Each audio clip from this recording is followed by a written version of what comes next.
Welcome to the Woodpreneur podcast, the best podcast for the business and marketing side of the sawmill, lumber, and wood industry. What's a woodpreneur? If you have a business where you make money as a woodworker, sawmill owner, selling slabs, or a content creator, then you're a woodpreneur. My name's Steve Larosiliere, and I started Woodpreneur Life, Acres of Timber, and the Woodpreneur podcast just for makers, wood entrepreneurs, and small business owners just like you. We're on a mission to empower thousands of wood businesses to grow sustainably and put out great products.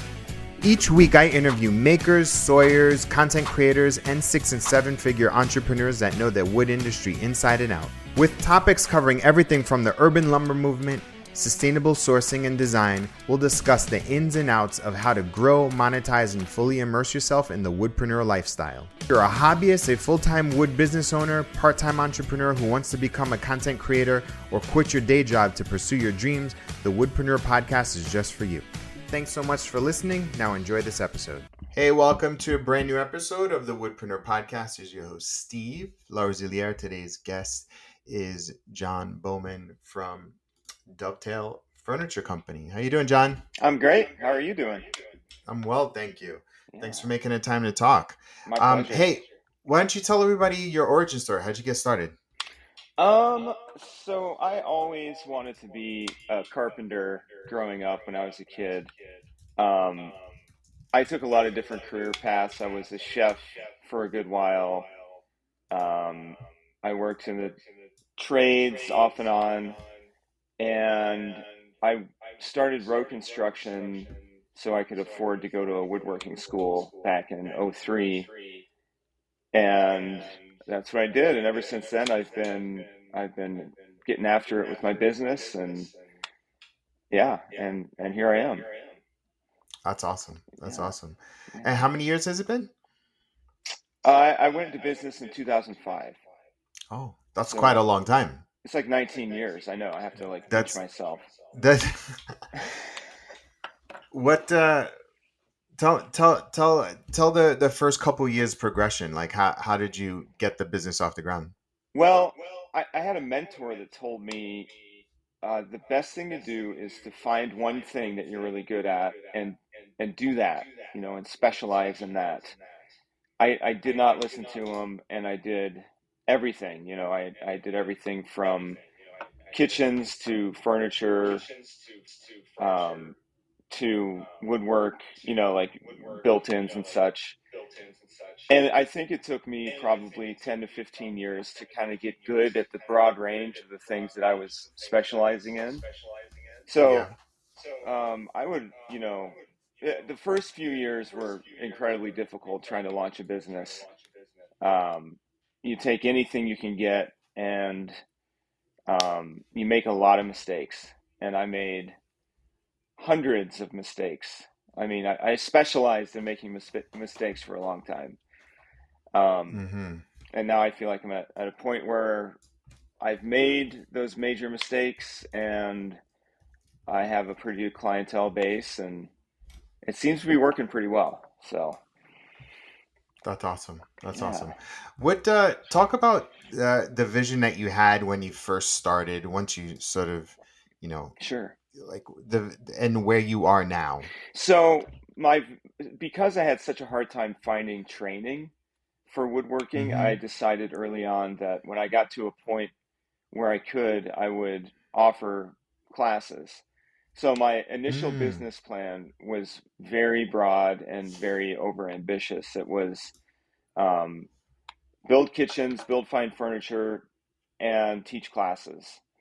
And Okay. I didn't do that for 15 or 10 years teaching classes. So the idea was I was trying to just kind of build a dynasty off the ground. And it in the last I don't know 7 or 8 years, a partner and I have been doing classes. So the business plan is kind of starting to come together that I made 19 years ago. Um, and in fact, one of my employees is someone that took a class from me and decided to come work for me. So again, it's been a real long game, uh, Mm-hmm. and yeah, I could talk all day about all the mistakes I made, but I had I was in my 20s and very ambitious, and um, I tried to go big right away. And life has a way of just kind of showing you where you need to be. And now I'm in a place where um, I have a great base, a great clientele base. I work with contractors, I work with designers all over the region, architects, um, so it's working out. That's awesome. Yeah. Your work is really beautiful, Well, man. thank you, man. I appreciate that. Your Yeah. work is, yeah, it's stellar. Do you serve clients nationally? I ship um, rarely, but I've shipped I did a some stools for someone in Australia years back. Hmm. Um, but my major work is regional, so it's like Bozeman, Montana, Missoula, Whitefish, Montana, Jackson Hole, Wyoming. Um, Hmm. so it's, if you draw a circle around 200 square miles, that's kind of my zone as of right now. But shipping's kind of tricky, as you know. It's like Shipping is good too. Yeah, it's yeah. expensive too, and people have to pay for it. So yeah. What's that on your most recent post on Instagram? What's that big thing you're building? Oh, I'm building myself a new shop. Um, Oh, awesome. yeah, I'm pretty excited about it. It's been a year in the making, trying to get through the permitting process, and I bought a little chunk of land, and they're working on it right now. Supposed to be done by Cool. the end of the week. So Yeah, yeah, that's amazing. so hopefully I'll be moving in there before the snow flies, and got a big, large new space and some people lined up to hire and lots of great work. So kind of like, yeah, it's only taken 20 years, but I feel like I've arrived at some place, So What does success look like for you? what does success look like? Um, for me, I think it's, I've always kind of had an idea of what kind of work I want to be doing, and an idea of who I want to be building it for, and what I want to charge for it. And I think for me, success is when you find yourself getting the jobs that you always kind of dreamed of. Um, Hmm. from a work standpoint, success on a broader range. I think work-life balance is a big one. And I spent the first 10 years working 60, 70, 80 hours a week, and Mm. my family life suffered. I have three kids and a wife, and I missed out on a lot of stuff. And I realized at a certain point that working hard doesn't necessarily mean that you're doing a good job. You can work really hard at Yeah. something and not be doing the right kind of work. You kind of get into a tunnel vision sort of situation where you're just kind of spinning your wheels. So I finally figured out that work-life balance is a part of success. Being able to compartmentalize your work when you're not at work is a pretty good skill to have to Hmm. develop and contribute to that sort of idea of success. Um, but yeah, success for me just means waking up every day and going to work and learning new things and being able to support my family. So, Yeah. you know, Yeah. Yeah. I Absolutely. mean, Um, yeah, go ahead. no, I was just gonna ask that. I mean, that's a really great. And so, like, after 20 years, like, you're gonna get this new shop. Mhm. Was it scary to like make that plunge? And like, Well, I think, did it feel like a natural progression? well, I've really been um, getting comfortable with the uncomfortableness of change. And when I Mm-hmm. first started my business, I remember someone told me the parachute doesn't open unless you jump. And Mm. and once I got over that fear of just, going into business for myself and persisting at it for so many years, I've gotten pretty comfortable with making leaps like this. Like when I hired Mm-hmm. people, that was a leap. And, you know, it's not scary to me. It's very exciting. And I think the reason that it's not scary is that I work really hard to keep my thoughts positive and keep Mm. progress in mind as opposed to the natural inclination, which is to be afraid of change and scared of failure. So, in Yeah. my opinion, you get one life and you might as well go all in, you know? Yeah. So, Yeah. Yeah. yeah, How much does the external world make an impact on your mindset? Like things outside of, your, my control you know or yeah, yeah. um Yeah. I'm pretty I live I have a pretty healthy internal dialogue going on, and I It's really important, right? You got to talk to you yourself. do. You definitely have to talk to Yeah. yourself, and you have to keep it positive, and you have to ignore the naysayers. And things get under your skin, but I, I remind myself daily what my goals are, and that helps me kind of zero in on what I should be doing, or at least what I Mm-hmm. think I should be doing. Um, Yeah. my family has a great impact on me. If I feel like I'm doing something that's going to put my family at risk, I will tread lightly. Mm-hmm. So yeah, I don't know if that answers your question, but No, it yeah. does. Yeah, for sure. Do you after 20 years as as a craftsman, anything surprise you? My ability to make mistakes still surprises me. Um, and part of that has to do with the fact that Is it like lazy thinking, like lazy no, lazy behavior, it's like? the opposite. I try to be lazy, in fact, because the Mm, lazier you get, the quicker you figure out the simplest way to do something. mm-hmm. My tendency is to kind of go down these rabbit holes of thought, and I'll, it divides me from my client, and it puts me on a path of doing something that my client's not going to like, and for good reason, because we never talked about it, and I just did it. And architects especially, they are very, um, they don't like surprises, and designers don't like surprises, and I have this habit of kind of like taking artistic freedom a little too seriously sometimes. And Okay. so it divides Yeah, me yeah, from yeah. the vision of what my client actually wants. So Did you get like indignant? Like this is what you have to do. Like I wish I did, but I don't.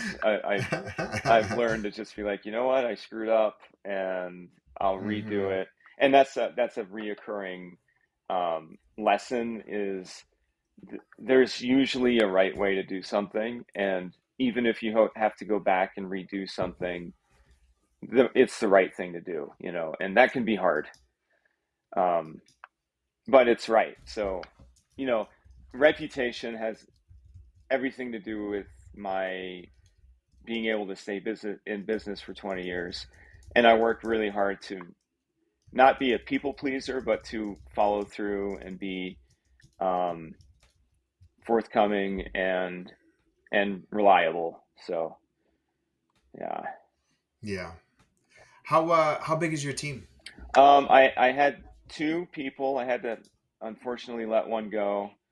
Um, Mm-hmm. I have another guy starting on Monday, this coming Monday, and then I've got another guy starting as soon as we move into the shop. So I'll have three employees and myself. Um, That's great. That's the great. new shop requires more revenue, so I have to kind of up my production. Gotta So hustle. you gotta Yeah, hustle. yeah, Yep, yeah, you gotta hustle. yeah. What's the bread and butter? Like, what do you love to do? Um, I love, so the bread and butter for me are cabinets. kitchen cabinets, Mm-hmm. like higher end ones.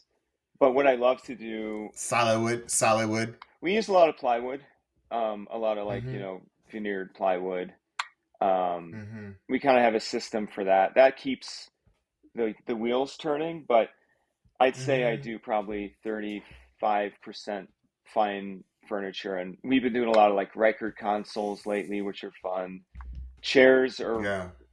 I hate making chairs, but I hate making chairs because they're so challenging. So therefore I love Mm-hmm. it, because of the You like the challenge. hard I stuff. like the You like hard the hard stuff. stuff. I like to expand my parameters, as much as You, possible at all times, because that, it's healthy for your brain and body to be stretching yourself as much as you can. the older you get too, you Yeah. have to, right? Like you kind of like you really need to. Yes. I mean, like on a completely separate note, like my in-laws, they play Wordle and like all these Sudoku things, like as they get older, and I'm like, oh, I totally see, because like as you get older, you just need to train, and then as a craftsman, you always have to be pushing yourself, Yeah. because otherwise it could just be super monotonous, right? Yes. There are those guys that build, like Sam Malouf is a great example of someone who, he pushed himself in a thousand ways, but he specialized in chairs. And I don't think it ever got boring for him, but yeah, like I see valor in challenging yourself. And I think that's what brings out new discoveries in your work, and it pushes your style, and keeps everyone, including yourself, on their toes. Mm-hmm. So, Yeah. I mean, I've never really built the same thing twice. I do. I build some Mm-hmm. stools I repeat those a lot, but 95% of what I do is like, oh, how do we do this? And, you know, it's a brain elasticity is, I think it's a skill. And I think that the more you work at it, um, the better you're going to inevitably get at what you do. So, Yeah. Yeah. Hey, did you how do you get your clients? Is it word of mouth now, or do you have do you have a like a strategy um, in which you implement? it's word of mouth. And I live in a town of about 70,000 people. And um, so it's big enough that there's a lot of new clientele to be had, but it's also small enough Mm-hmm. that, I've got repeat clients. Yeah. And they tell their friends, and they tell their architect friends. And then, honestly, Instagram has been a huge marketing boost for me, because I mean, it's allowed me to get work in Bozeman, which is, you know, 150 miles away, and up to Whitefish, and even down to Jackson Hole. I mean, I don't know if you know much about the area, but Yeah, I know. Yeah, I know. yeah, A little bit. I know Missoula, Bozeman, and Jackson Hole. It's fairly yeah, well off. it's kind of, and I Yeah, think there's like 77 billionaires in Jackson Hole or something like that. So yeah, I which is had wild. the power of word of mouth is pretty great. I had a designer or someone in Bozeman, who I don't even know who it was, tell an architect in Jackson about me. And now we're doing these 12-foot by 4-foot live edge single slab walnut tables for a client of his, which Wow. is huge, you know. Um, so, you know, I have a mentor. He's been with me for a long time. And when I first got into business, I took out a loan and spent it all. And I asked him what I should use this loan for. And he said, I said, I want to do some kind of marketing. And he said, Mm-hmm. you could throw money at marketing all day long, and it's not really guaranteed to get you anything. So grassroots has been my major avenue for getting work. And you know, for someone who's just starting off, in my opinion, that means you just take whatever you can get, for Yeah. whatever amount of money you can get. You know, Mm-hmm. you're not gonna be making any money at the start, but if you take that work and you do a good job and you become reliable, then inevitably you're gonna you're gonna get more work. Yeah. You know, so I mean, I don't think I could do it all over again. It was really hard at first, you know, Yeah. but Yeah. yeah, Yeah. It must feel good to know that there are people that really value your craft, right? it feels great. Um, it really does. It's like it's like the greatest form of a compliment when people, Mm-hmm. you know, are excited when they see their coffee table or, you know, and Mm-hmm. they just love it. You know, it's it's as important as getting the paycheck to me. I Mm-hmm. mean, to a certain degree. So, Yeah, for yeah, sure. For sure. yeah, Um, what so you're gonna get this shop, yeah, bring on more people, yeah. have some more work. How are you sort of personally, professionally developing yourself? I know that you said you had a mentor. Like what do you do to stay sharp and ahead and sort of balance? I think it's repetition of um, habit and creating good Mm, work habits. Um, you know, get up at the same time, or at least, you know, have a routine and stick with it. And, you know, as like an artisan or an artist, not that I'm calling myself an artist, but or a writer or anybody who is who endeavors into creativity for a living, they all kind of come up with their own little mathematical equations about how their work unfolds. Um, mm-hmm. how do I stay sharp? That's that's an interesting question. I think the way I stay sharp is to focus on one-off furniture pieces because they require that you kind of reinvent the wheel every time. You know what I mean? Yeah. Interesting. Yeah. Yeah. Is the goal to get to help be a little bit more sort of line focused?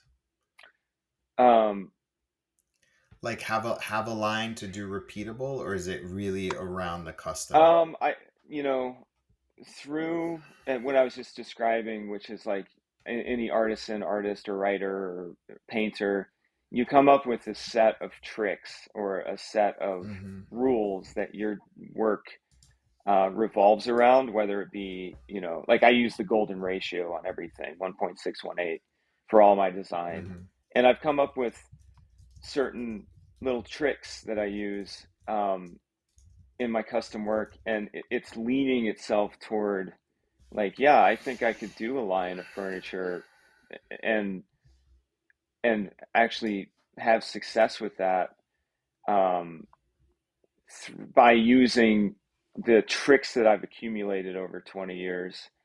And by trick, I mean, you know, how a table leg, how it relates to the apron and the top and the proportions. And I've kind of gone down like a Danish modern route.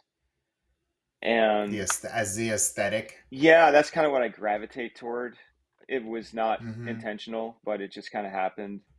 Um, Is it really around like the simplicity, like and the refinement, like that the clean yep, lines like align with you? totally. You know, when I first Yeah. started, I was really into curves and these organic shapes, Mm-hmm. and I really don't find those attractive anymore. I like the clean lines, the angles, you know, Yeah. um, simple and to the point, but also kind of injected with smart design choices and proportions. Um, you know, yeah. So yeah, yeah, Cool. Very cool. yeah. Um, what um, what excites you the most? With my work, Yeah. um, the thing that excites me the most is making the sale. Like, I Mm, really enjoy that aspect of it. I like to see people get excited, and that makes me excited, and it secures my future, at least for the short term. Um, and I've been doing more, as I hire on, that's my job kind of becomes more of that and Mm-hmm. less of the grind in the shop. Not that I am trying to avoid that. I still enjoy that greatly, but yeah, I think that excites me. I like to make the sale, you know. Yeah. Yeah. Yeah. I like to get Yeah, those for phone sure. calls from random people that say, "Hey, this guy told me about you and we'd like you to build our kitchen," or, you know, "I saw this piece on the internet that you made and I'd like," that's really exciting to me. So, That's awesome. yeah, That's awesome. All right. Well, this is a part of the podcast where I give you any marketing or business advice. Is there great. anything that I could help that anything I could help you with? Um, yeah, I mean, I'm always looking for ways to expand my reach, um, Mm-hmm. and new ways of expanding my reach that I haven't thought of. So, I mean, in your opinion, having listened to me, like what strikes you as maybe something that I'm missing from my business plan or my approach? Yeah. So just spending some time on your. I mean, your work is really beautiful. Thanks. And the attention to detail is and the photography is good. I think the two things come to mind. One is when I think you need to hype up the shop, Yeah, right? yeah, Like and do more content as it's being built yeah. and talk about what's going to go where and how you're going to grow and make sure that you have like a small showroom with Hmm. samples and finishes and like Hmm. just talk about that. Hmm. Also uh, make sure that over 20 years you don't need to answer, but you should definitely have a newsletter or a customer list, and you should email them to tell them that the shop is coming. And then the third thing is that you should um, uh, do a shop opening event Hmm. where you invite every single designer, architect, client to you, Hmm. right? Hmm. The last thing is uh, I think you should start thinking about a product line with some locally sourced lumber, Hmm. and name it based off of the regions. Or like if there's like a Jackson Hole sort of thing, like think of a town or a neighborhood or whatever Jackson Hole. So start linking. So like you can really dominate, like Dovetail can really dominate your region, Hmm. but I think you can do that through product and linking the product to the material and then linking the material to a name Hmm. and a story behind the build and linking making sure that the material source Hmm. is linked with the region, and then like the custom design for that region. So like your Jackson Hole people, like they should literally have Jackson Hole sort of inspired furniture and the wood, and you keep it really short and tight Hmm. and very limited in scope, Yeah. and you can release those like do like a 10, 15, $20,000 table, Hmm. but there's only 5 of them, Hmm. and there's a story behind it, Hmm. right? And it has a unique design, and you never release that design ever again, so that those people feel like, oh my god, this is a custom. So like because I see you on like a really higher end of furniture maker, Hmm. especially given your craft, especially given your years in business. Hmm. But then you really dominate. So I call it like the product content lifecycle flywheel, and I could tell you more about it, but like that's kind of what I think you should do. That's all great. I love all that. Yeah. I think Yeah. I think hyping up the shop is a great idea, and I love that idea of like a short run, limited release sort of furniture line that's targeted. Super I targeted. love that. Yeah, for sure. Thanks. Cool. Yeah, no problem. How tell everybody your website. Dovetailfurniturecompany.com. Awesome. Yep. Awesome. Thank you so much, John, for your time and for sharing your story. And I look forward to getting your story out to the Woodpreneur community. My pleasure. Thank you so much for having me. I appreciate it. Yeah.